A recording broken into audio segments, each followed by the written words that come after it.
Guys, good morning, no? May darating tayong bisita ngayong maga, no? Hintayin natin sila. Tapos, hintayin natin sila, no? May dalang ibon yung mga yon para sa free raffle natin. Kaya yun, matutuloy yung free raffle natin ngayong February, no? Update ko kayo kung anong date yung natin, free raffle natin. Update ko kayo, guys. Sige.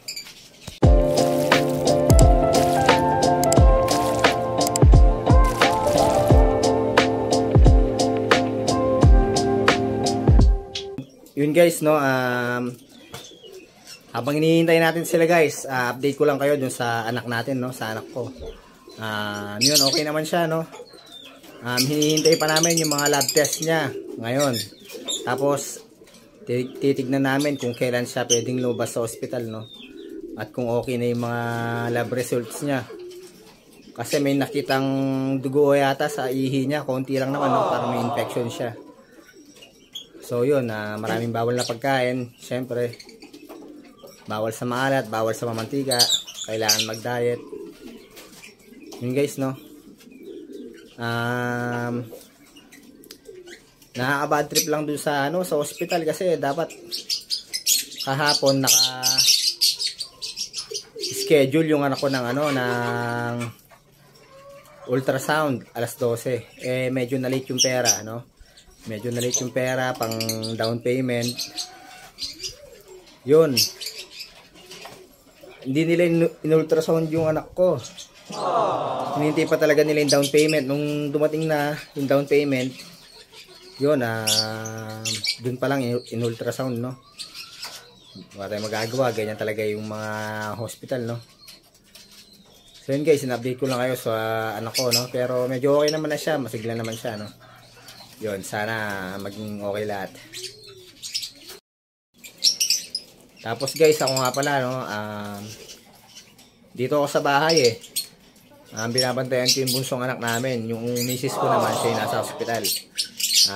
Siya yung nagbabantay dun sa anak namin kasi babae yung anak namin na 10 years old, no. Siya yung nagbabantay dun. Bali yun. Nakapag-down kami ng 10K kahapon. Tapos doon pa lang in-ultrasound yung anak ko, no. Hinintay talaga yung down payment. Nakaka-bad trip talaga yung hospital na yun. Bago dat. Yun, wala akong masabi, no. Tapos yun, running bill namin. Hindi ko na sasabihin guys, pero malaki-laki na rin, no. Pero okay lang yun, siguro kaya naman gawa ng paraan. Sana. Yun guys, dumating na yung isang bisita natin, no. Ayaw niya magpakita sa video, tapos ayaw niyang magpa-mention, no. May mga dala siyang ibon para sa raffle natin.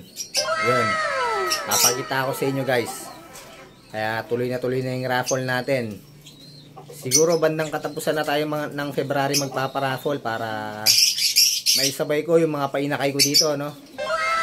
Sakto yun. Bandang katapusan ng February, bababa na sila. Yun.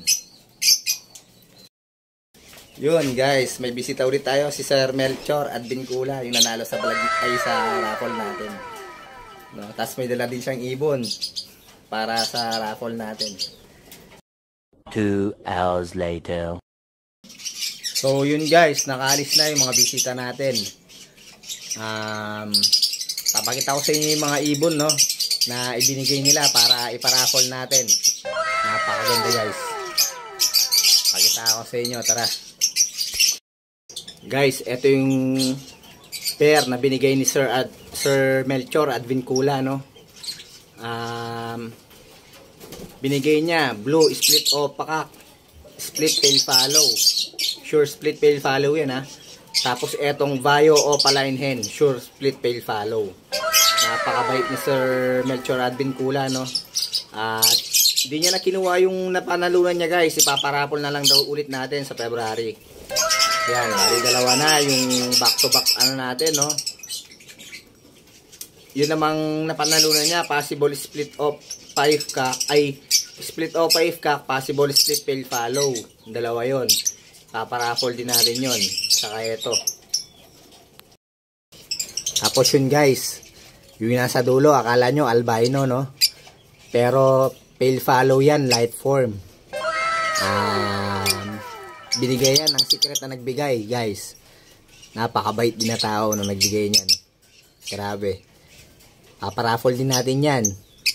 Tapos yung dalawang violet, par blue, opaline. Napakakinis. Ang ganda. Ipaparaffle din natin yan, no? Yun din sa secret na nagbigay. Sa kanya rin galing yan. Napakaganda, guys. Kahit opaline yan, napakaganda. Ang kinis. Tapos, etong blue fail follow natin, guys. Dark form, no? Napakaganda. Isa rin sa ipaparaffle natin to. Hindi ko lang kung opaline yata to. Tatanungin natin sa kanya, no? Napakaganda, guys. Possible hen to. Ano? Dark form na, fail follow. Hindi natin sure kung opaline, no?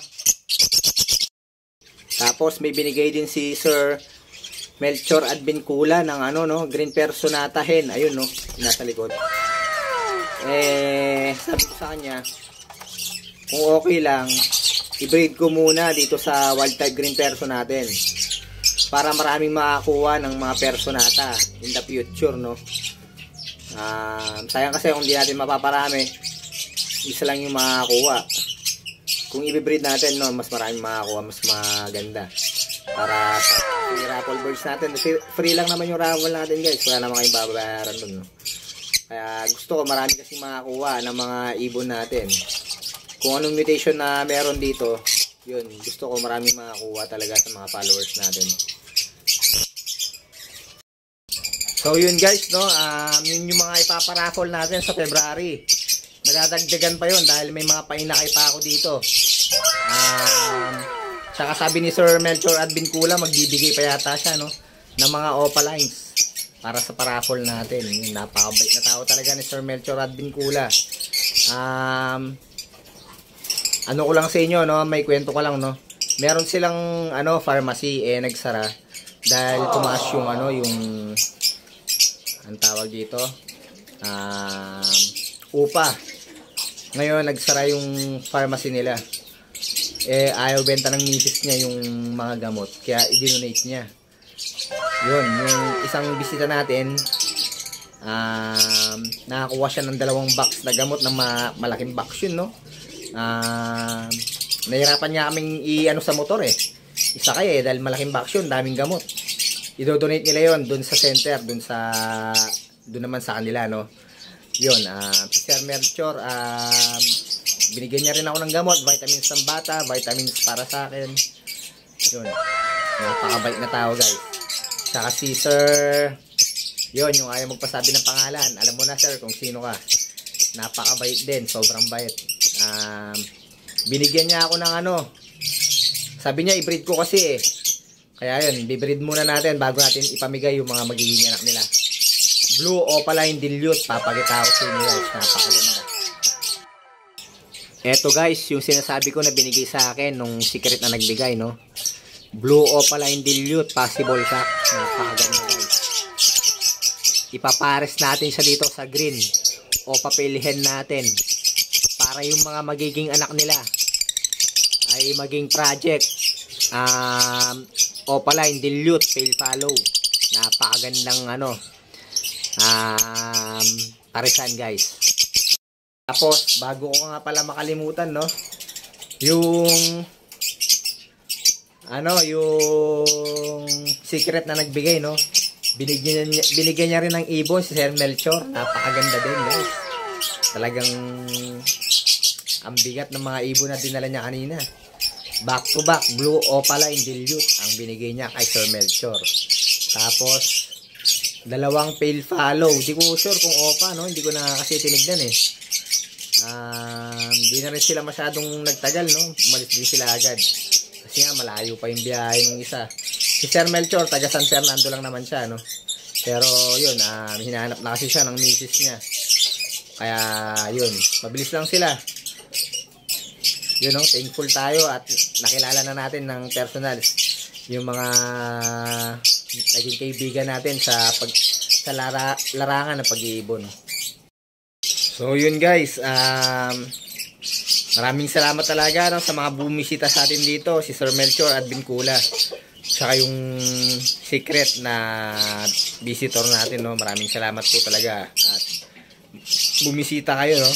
Kahit may problema tayo ngayon, at least nakakalimutan natin yung mga problema natin kapag may mga kaibon tayong ano, no, buwibisita sa atin. Yun, maraming salamat po talaga sa inyo. God bless po sa inyo at sa family nyo at sa mga alaga na rin po ninyo. So yun guys, no, hanggang dito na lang yung video natin. Yun, no, hindi na nga rin natin nasikaso yung kalapati natin, no. Release kanina ng ano, San Fernando La Union, dumating yung kalapati ko. Yun, hindi na natin naklak, no. Busy kasi ano, yun nga, may dumating tayong bisita. Tapos yun, kahapon naman talagang yun, pasensya na, hindi na ako nakakapag-vlog ng ano, ng sunod-sunod, no. Busy kasi. Yun, kahapon sa paghanap natin ng ano, pang entrance, pang down payment dun sa hospital. Kaya yun. Pero yun, okay naman na yung anak ko, no. Siguro bukas makakauwi na siya sa tingin ko. Sabi ng doktor, no.